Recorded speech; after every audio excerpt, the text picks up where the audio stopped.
Friends, ತುಂಬ ಜನ ಕೊಬ್ಬರಿಯಲ್ಲಿ ಬರ್ಫಿ ಮಾಡಿದ್ದೀರಾ, ಹಾಗೆ ಕೊಬ್ಬರಿಯ ಮಿಠಾಯಿ ಮಾಡಿದ್ದೀರಾ. ಈ ಒಂದು ತೆಂಗಿನಕಾಯಿ ಬರ್ಫಿ ಯಾವತ್ತಾದರೂ ಮಾಡಿದ್ದೀರಾ? ರುಚಿಯಾಗಿ ಅತಿ ಕಮ್ಮಿ ಇಂಗ್ರೀಡಿಯೆಂಟ್ಸಲ್ಲಿ ಅತಿ ಕಮ್ಮಿ ಪದಾರ್ಥವನ್ನು ಬಳಸಿ ಈ ಒಂದು ತೆಂಗಿನಕಾಯಿ ಬರ್ಫಿಯನ್ನು ಮಾಡ್ತಿದ್ದೀವಿ.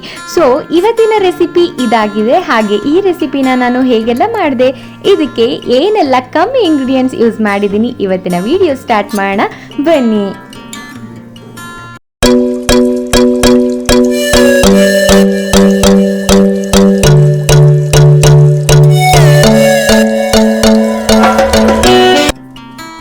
ಫ್ರೆಂಡ್ಸ್, ಮೊದಲಿಗೆ ಗ್ಯಾಸ್ ಸ್ಟವ್ನ ಆನ್ ಮಾಡಿ ನಾನು ಇದ್ರ ಮೇಲೆ ಒಂದು ಪ್ಯಾನ್ ಇಡ್ತಾ ಇದ್ದೀನಿ. ಫ್ರೆಂಡ್ಸ್, ಈ ಒಂದು ಸಿಹಿ ತಿನಿಸನ್ನ ನೀವು ಮಾಡ್ತಾ ಇದ್ದೀರಾ ಅಂದರೆ ನೀವು ಪ್ಯಾನ್ನ ಅಂದರೆ ತಳ ಹಿಡಿತಲೇ ಇರುವಂಥ ಪಾತ್ರೆಯನ್ನು ಬಳಸಿ. ಅದಾದಮೇಲೆ ನಾನಿಲ್ಲಿ ಒಂದು 2 ಟೇಬಲ್ ಸ್ಪೂನಷ್ಟು ಗೀ ಅಂದರೆ ತುಪ್ಪನ ಹಾಕ್ತಾ ಇದ್ದೀನಿ. ಅದಾದಮೇಲೆ ನಾನಿಲ್ಲಿ ತೆಂಗಿನಕಾಯಿ ತುರಿ ಸಣ್ಣದಾಗಿ ತುರಿದು ಅದನ್ನು ಮತ್ತೆ ಸ್ವಲ್ಪ ಗ್ರೈಂಡ್ ಮಾಡಿದ್ದೀನಿ. ಒಂದು 2-3 ಸಲ ಗ್ರೈಂಡ್ ಮಾಡಿದರೆ ಸಾಕು. ಯಾಕಂದರೆ ಇದು ಈ ಒಂದು ಕನ್ಸಿಸ್ಟೆನ್ಸಿ ಅಂದರೆ ಈ ಒಂದು ತರಿ ಅಂತ ಹೇಳ್ತೀವಲ್ವಾ, ಈ ಒಂದು ಕನ್ಸಿಸ್ಟೆನ್ಸಿ ಬರಬೇಕು. 2-3 ಸಲ ಹಿಂಗೆ ಮಿಕ್ಸಿಯಲ್ಲಿ ಆನ್ ಮಾಡಿ ಮತ್ತೆ ಅದನ್ನು ಆಫ್ ಮಾಡಿದರೆ ಈ ಥರ ಒಂದು ನಿಮಗೆ ತೆಂಗಿನಕಾಯಿ ಸಿಗುತ್ತೆ. ಇದನ್ನು ಚೆನ್ನಾಗಿ ತುಪ್ಪದಲ್ಲಿ ಬಾಡಿಸ್ಬೇಕು. ಅಂದರೆ ಆ ಹಸಿ ಸ್ಮೆಲ್ಲು, ಹಸಿತನ ಹೋಗಬೇಕು, ಅಲ್ಲಿ ತನಕ ಅದನ್ನು ಬಾಡಿಸಿ. ಅದಾದಮೇಲೆ ನಾನಿಲ್ಲಿ 1 ಕಪ್ ಆಗುವಷ್ಟು ಸಕ್ಕರೆಯನ್ನು ತಗೊಂಡಿದ್ದೀನಿ. ಒಂದು ದೊಡ್ಡ ಕಪ್ಪು ತೆಂಗಿನಕಾಯಿ ತುರಿಗೆ 1.5 ಕಪ್ಪಷ್ಟು ಸಕ್ಕರೆಯನ್ನು ಹಾಕೊಳ್ಳಿ. ಯಾಕಂತ ಹೇಳಿದ್ರೆ ಸಕ್ಕರೆನೇ ಮೇಯ್ನ್ ಇದಕ್ಕೆ. ತುಂಬ ಈಗ ಸ್ವೀಟ್ ಮಾಡ್ತಾ ಇದ್ದೀರಾ ಅಂದರೆ ಸಕ್ಕರೆನೇ ಇಂಪಾರ್ಟೆಂಟ್ ಅಲ್ವಾ. ಸೊ ಅದಾದಮೇಲೆ ಸಕ್ಕರೆ ಎಲ್ಲ ಕರಗಿದ್ಮೇಲೆ ನಿಮಗೆ ಈ ಒಂದು ಹದಕ್ಕೆ ಬರುತ್ತೆ. ಇದನ್ನು ಅಷ್ಟೇ ಆದಷ್ಟು ಒಂದು ಎಳೆ ಪಾಕ ಆಗಬಾರ್ದು. ಎಳೆ ಪಾಕ ಆದರೆ ಇದು ನಿಮಗೆ ತೀರಾ ಮೆತ್ತಗಾಗ್ಬಿಡುತ್ತೆ, ಅಂದರೆ ಕಟ್ ಮಾಡಿದ್ರೂ ಗಟ್ಟಿ ಥರ ಬರಲ್ಲ.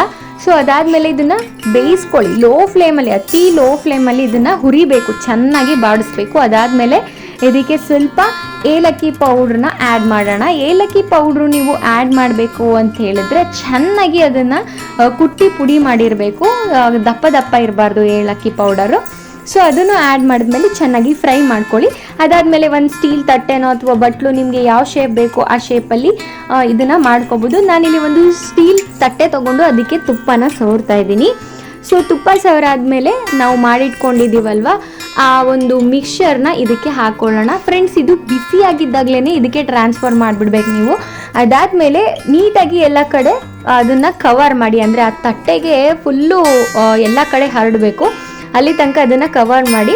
ಸೊ ನಾನಿಲ್ಲಿ ಈ ಒಂದು ಅಪ್ಲಿಕೇಟ್ ಮೂಲಕ ಅದನ್ನು ಇದು ಮಾಡ್ತಾಯಿದ್ದೀನಿ, ಎಲ್ಲ ಕಡೆ ಸ್ಪ್ರೆಡ್ ಮಾಡ್ತಾಯಿದ್ದೀನಿ. ಸೊ ಫ್ರೆಂಡ್ಸ್, ಇದು ಏನಪ್ಪ ಅಂತ ಹೇಳಿದ್ರೆ ಕ್ವಿಕ್ಕಾಗಿ ನಿಮ್ಮ ಮನೆಯಲ್ಲೇ ಇರುವಂತಹ ಪದಾರ್ಥದಲ್ಲಿ ಈ ಒಂದು ಸಿಹಿ ತಿನಿಸನ್ನು ಮಾಡ್ಬೋದು. ತುಂಬಾ ಚೆನ್ನಾಗಿರುತ್ತೆ. ಇದನ್ನು ಒಂದ್ಸಲ ಟ್ರೈ ಮಾಡಿ ನೋಡಿ. ಮಕ್ಕಳಿಂದ ದೊಡ್ಡವ್ರ ತನಕನೂ ಇದು ಇಷ್ಟ ಆಗುತ್ತೆ. ಹಾಗೆ ಈ ಒಂದು ಕೊಕೊನಟ್ ಬರ್ಫಿ ತಿನ್ನೋಕ್ಕೆ ತುಂಬಾ ಟೇಸ್ಟಿಯಾಗಿರುತ್ತೆ. ತುಂಬಾ ಕ್ವಿಕ್ಕಾಗಿ ಮಾಡೋವಂಥ ಈ ರೆಸಿಪಿ. ಹಾಗೆ ಇದನ್ನು ಆದಮೇಲೆ ಬಿಸಿ ಅಥವಾ ತುಂಬ ಬಿಸಿ ಇರಬಾರ್ದು, ತುಂಬ ತಣ್ಣಗೂ ಇರಬಾರ್ದು.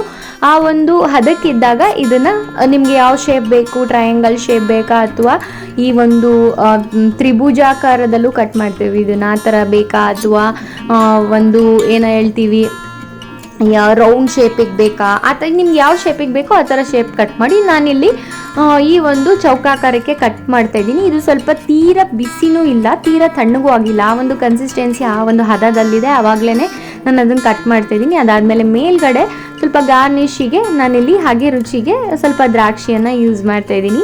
ಫ್ರೆಂಡ್ಸ್, ಇದಕ್ಕೆ ನೀವು ದ್ರಾಕ್ಷಿನೇ ಯೂಸ್ ಮಾಡಬೇಕು ಅಂತ ಏನಿಲ್ಲ.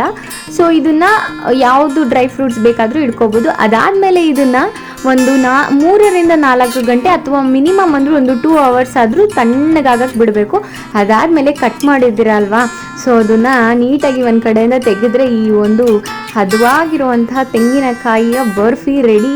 ನಿಮ್ಮ ಚಿಕ್ಕ ಮಕ್ಕಳಿಗೆ ಯಾರಾದರೂ ಇದ್ದರೆ ಇದನ್ನು ಮಾಡಿಕೊಡಿ, ತುಂಬಾ ಇಷ್ಟಪಡ್ತಾರೆ. ಹಾಗೆ ಕಾಯಿ ಎಲ್ಲ ವೇಸ್ಟ್ ಆಗ್ತಿದೆ, ಈ ಹಬ್ಬಗಳಿಗೆ ದೇವಸ್ಥಾನ ಪೂಜೆ ಎಲ್ಲ ಮಾಡಿಸಿರ್ತೀರಲ್ಲ, ಆ ಟೈಮಲ್ಲಿ ಈ ಥರ ಏನಾದರೂ ಕಾಯಿ ಇದ್ದರೆ ಈ ಥರ ಒಂದು ಮಾಡಿ. ಆಮೇಲೆ ನಿಮ್ಮ ಮನೆ ದೇವರಿಗೆ ಅಥವಾ ಎಲ್ಲಾದರೂ ಪೂಜೆಗೆ ಹೋದಾಗ ಒಂದು 2-3 ದೇವಸ್ಥಾನ ಇರುತ್ತಲ್ವ, ಅಲ್ಲಿಗೆಲ್ಲ ನೀವು ಪೂಜೆ ಮಾಡಿಸಿದಾಗ ಕಾಯಿ ಎಲ್ಲ ತುಂಬ ವೇಸ್ಟ್ ಆಗಿರುತ್ತಲ್ವ, ಆ ಟೈಮಲ್ಲಿ ಈ ಥರ ಒಂದು ಸ್ವೀಟ್ಸ್ ಮಾಡಿ ಎತ್ತಿಟ್ಕೊಂಡ್ರೆ ಇದನ್ನು ನೀವು ಪ್ರಿಸರ್ವ್ ಮಾಡ್ಬೋದು. 1 ವೀಕ್ ತನಕ ಚೆನ್ನಾಗಿ ಪ್ರಿಸರ್ವ್ ಮಾಡ್ಬೋದು.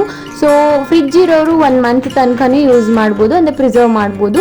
ಫ್ರಿಡ್ಜ್ ಇಲ್ಲ ಅಂತ ಹೇಳಿದ್ರೆ 1 ವಾರ ತನಕ ಇಟ್ಕೊಂಡು ತಿನ್ಬೋದು. ಸೊ ಈ ರೆಸಿಪಿ ನಿಮಗೆ ಇಷ್ಟ ಆಗಿದ್ರೆ ಲೈಕ್ ಮಾಡಿ, ಶೇರ್ ಮಾಡಿ, ಕಮೆಂಟ್ ಮಾಡಿ, ನಿಮ್ಮ ಫ್ರೆಂಡ್ಸ್, ನಿಮ್ಮ ಫ್ಯಾಮಿಲಿ ಮೆಂಬರ್ಸಿಗೆಲ್ಲ ಇದನ್ನ ತಲುಪಿಸಿ ಅಂತ ಹೇಳ್ತಾ ನಾನು ನನ್ನ ಮುಂದಿನ ವಿಡಿಯೋ ಜೊತೆ ನಿಮ್ಗೆ ಸಿಗ್ತೀನಿ. Take care, I love you, bye.